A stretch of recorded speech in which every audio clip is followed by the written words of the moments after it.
ekziston një studim si meta-analizë 800 studimeve empirike, që është bërë nga hulumtuesi Heti, me titullin Mësimi i dukshëm. Dhe përmbledhja e tij tregon që çfarë kemi mësuar nga gjithë këto hulumtime empirike, se çfarë ka efekt më shumëti ose ndikim në mësimin e nxënësve. Okay. Janë studime empirike, mjaft të besueshme, të realizuara me shumë rigorositet shkencor, dhe dalin disa ide që po lidhem me diskutimin tim në fillim, ku thash se do duhet kalojmë në nivelin mikro. Konkludimi i kësaj meta-analize është që ajo çfarë ka ndikim më shumëti tek nxënësit është feedbacku apo komentet kthyese që mësimdhënësi i jep nxënësve përtej asaj se cila është nota ose pikë që ke marrë në detyrë, pa cilësia dhe shpeshësia e feedbackut dhe komenteve kthyese që merr nxënësi, është qartësia e mësimdhënies. Këto dyja kanë atë efektin më të madh, qartësia e mësimdhënies, kuptimin që sa mësimdhënësi në klasë është i qartë në atë se çfarë ofron edhe si e ofron. Po ashtu në këtë kategori bën pjesë edhe elementi i pritjeve që kemi për nxënës, mendoj është një element shumë i rëndësishëm.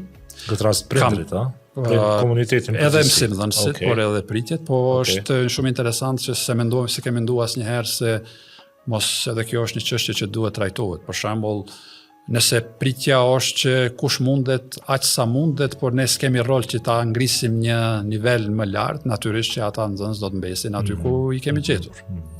Ne kemi këtë kategorinë që ose në fund disi nxirremi me një notë kaluese, apo kaq mos progresi i nxënësve është faj ose problem më shumë i nxënësit se sa i mësimdhënësit. Secili nxënës mund përmirësohet. Edhe fundit në këtë kategorinë e këtyne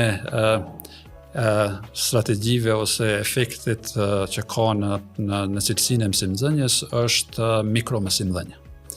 Sa mësimdhënësit janë gjendje që ti qasen specifikave të asaj se çfarë po ndodh tek nxënësi, çfarë po ndodh tek aktiviteti dhe me aktivitetin e mësimin që ju i keni dhënë për detyrë nxënësve. Brenda kësaj është edhe elementi i diferencimit dhe individualizimit, pra kur lidhet me të parën, s'kemi me prit situata kur mësimi i përshtatet gjithëve, s'kemi me pa, domethënë, realitetin që ajo çka është shablon i krijuar nga mësimdhënësi do t'i përshtatet tërë klasës.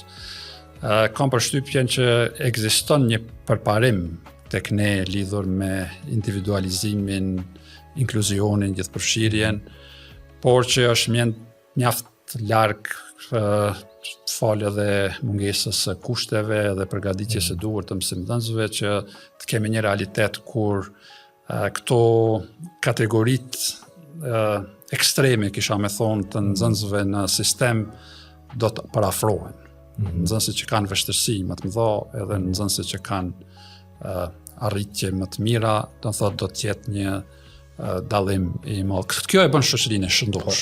Edhe nëse analizojmë edhe këto vlerësime ndërkombëtare, sistemet që janë më të mira janë ato që nuk kanë kësi dallime të mëdha. Për shembull, modelet skandinave është karakteristike e tyre që si janë nxënës në një fshat larg të Dragashit apo Kamenicës, si në qendër të Prishtinës, ajo çfarë merr prej shkollës është parafërsisht e njëjtë.